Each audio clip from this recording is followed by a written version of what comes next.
শওকত মোল্লার লজ্জা হওয়া উচিত যে সে নওশাদের বলে কি করে। সে তো নিজে ধর্ষণকারী, একাধিক ধর্ষণকারী। আমি আরো নাম ধরে সংসার নষ্ট করতে চাই না। আরো বিয়ে করে গেছিলেন, অন্য একজনের বিয়ে দিয়েছিলেন, ওনার বাইরে হয়ে যাবে। একজন মহিলাকে শিক্ষিকা তাকে বিয়ে করেছিলেন, ওর বড় বড় চাপে অন্য একটা ছেলের সাথে বিয়ে দিয়ে তার সংসার চলছে। আমি তো তার নাম করে বলে সংসারটা নষ্ট করতে চাই না। তাই এই ধরনের কাজ শওকত মোল্লার একাধিক কাজ আছে। একাধিক মেয়েদের সাথে সুসম্পর্ক করে মেয়েদের ইজ্জত নিয়ে জিদিগিরি খেলেছেন, দোষ। আর উনি দোষ সেটা পুলিশ প্রমাণ করেছে। ওনার মোবাইল থেকে বহু তথ্য পেয়েছে, একটার পর একটা দুর্নীতি, খুন, রাহাজানি, তোলাবাজি, অত্যাচার সমস্ত কিছু পেয়েছে। আপনারা দেখেছেন পেপারে, মিডিয়াতে যে ওনার প্রচুর তথ্য ওনার মোবাইল থেকে পাওয়া গেছে। জোর বলবে না, যে দোষ করে সে কোনোদিন বলবে না আমি দোষ করেছি। উনি 100% দোষী।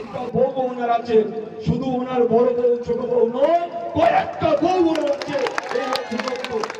এই অবদত্ত দুষ্টচরিত্র এখনো মহিলারা তারা মুখে কুলুপলেই খুলে বলছে যে আমার সাথেও খারাপ ব্যবহার করেছে।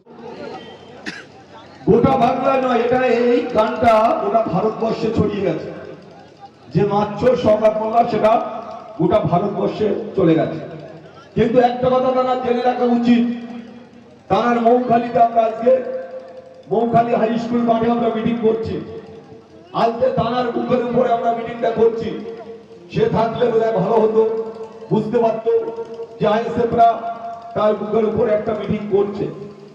আমরা জানি যে উনি যেভাবে একটার পর একটা সন্ত্রাস করে ক্যানিং এর মাটিতে তিনি দুবার এমএলএ হয়েছে।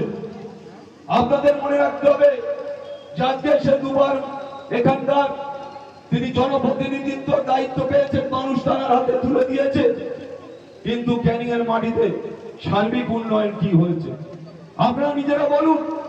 আজকে রাস্তাঘাট থেকে শুরু করে, আজ বিদ্যুৎ থেকে শুরু করে, আজকে শিক্ষা প্রতিষ্ঠান, স্বাস্থ্য পরিষেবা থেকে শুরু করে আজকে একটার পর একটা কোন জায়গায় তিনি সার্বিক উন্নয়ন করতে পারেনি।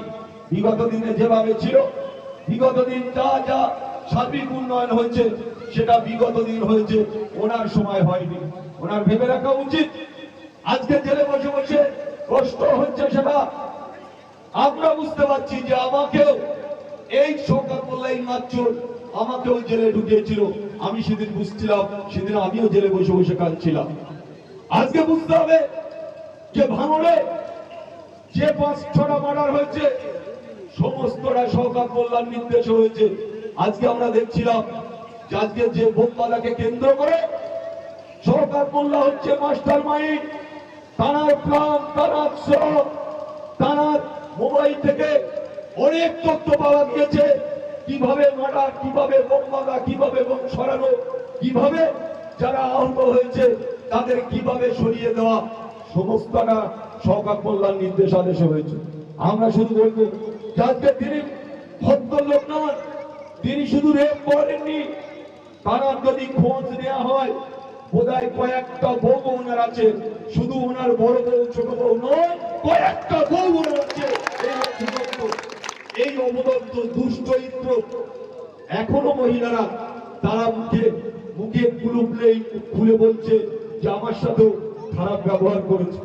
আমরা নিজেরা জানি কোথায় কোথায় যেতেন ভদ্রলোক, কোথায় যেতেন, সল লেগে যেতেন, সোনারপুর, বারুইপুর, ক্যানিং, বাসন্তী। কলকাতায় কয়েকটা বাড়ি আছে, যাদবপুরে ওনার ভদ্রলোকের বাড়ি আছে। ওনার ফ্যামিলির কালচারটা দেখুন। ওনার মা এখান থেকে তোলা তোলে, ওনার মেয়েরাও তোলা তোলে, ওনার ছেলে বিভিন্ন জায়গায় বিভিন্ন ভাবে তোলা তোলে।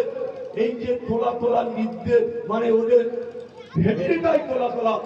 ওরা কোনোদিন মানুষের জন্য ভাবেনি, নিজের ফ্যামিলির জন্য ভেবেছে, নিজেদের ফ্যামিলি নিজেরা বেঁচে থাকুক এই জন্য ভেবেছে। এই ক্যানিং পূর্বের মানুষের জন্য ভাবিনি।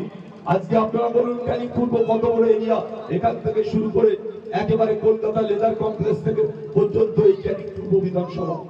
আমি শুধু আপনাদের কাছে বলবো যে আজকে যারা নেমা খারাপ, যারা লুট করেছে, যারা পঞ্চায়েতের নামে কোটি কোটি টাকা তুলেছে, যারা প্রধান হয়েছে, যারা মেম্বার হয়েছে, আজকে তাদের চেহারা দেখুন।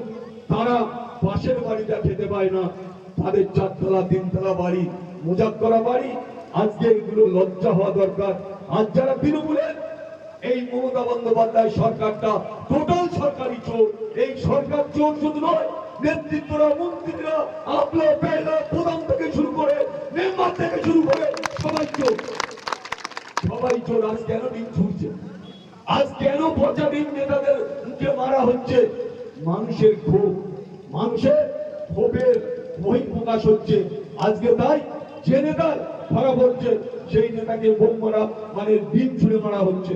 আমি দেখেছি যাকে শওকত মোল্লা, তুমি যা করেছো তুমি কি করনি? তুমি বড় বড় কথা বলতে থাকো, 100 কোটি টাকার কাজ ভাঙড়ে আমি করব। 100 কোটি কোথায় গেল বাবা? তুমি তো ছাড়ানোর জন্য 200 কোটি টাকা পুলিশকে দিচ্ছ, অন্যান্য নেতৃত্বকে দিচ্ছ। তোমার টাকার বস্তা নিয়ে ছুটে বেড়াচ্ছে তোমার বউ, তোমার মেয়েরা, তোমার জামাইরা, তোমার ছেলেরা। আমি ইতিমধ্যে কাল একজন পুলিশের বড় কর্তার সাথে কথা হচ্ছিল যে 75 কোটি টাকা দিয়েছে, 100 কোটি টাকার কন্ট্রাক্ট। কোথায় টাকা? শওকত মোল্লার বাপের টাকা। এখানকার গরিব গৃহবধূ মানুষ রক্ত চোষা টাকা, সেই টাকা বাবারে ছাড়ানোর জন্য মেয়ে গাড়ি ভর্তি করে নিয়ে যাচ্ছে। বউ নিজে এখন সোনার দাম কত? আমার মনে হয় সঠিকভাবে তদন্ত হলে এই শওকত মোল্লার বাড়িতে 100 কেজি সোনা পাওয়া যাবে, কোটি কোটি টাকা পাওয়া যাবে, বস্তায় করে টাকা রাখা আছে আজকে। তাই আমরা বলতে চাই তদন্ত সঠিক এখনো হয়নি, আরো তদন্ত হওয়ার দরকার আছে। মার কাছে কি আছে, মেয়ের কাছে কি আছে, ছেলের কাছে কি আছে, ছেলের বোন কাছে কি আছে? আমি তো মনে করি সেই শওকত মোল্লা 100 কোটিরও বেশি টাকা, এই 100 কেজি সোনা এই শওকত মোল্লার বাড়িতে পাওয়া যাবে। আপনারা দেখছিলেন না সব্যসাচী দত্ত কতটা সোনা পাওয়া গেছে? 50 কেজি। 50 কেজি সব্যসাচীর বাড়িতে সোনা পাওয়া গেছে। আর শওকত মোল্লা দীর্ঘ 34 বছর সিপিএম করেছে, তারপরে তৃণমূলে এসছে।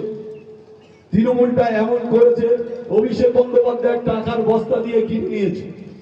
উনি যখন যুব প্রেসিডেন্ট ছিলেন দক্ষিণ 24 পরগনায়, 64 জন তৃণমূলের যুব ছেলেরা খুন হয়েছে। আপনাদের পাশে বাসন্তী 22টা তৃণমূলের যুব ছেলেরা খুন হয়েছে।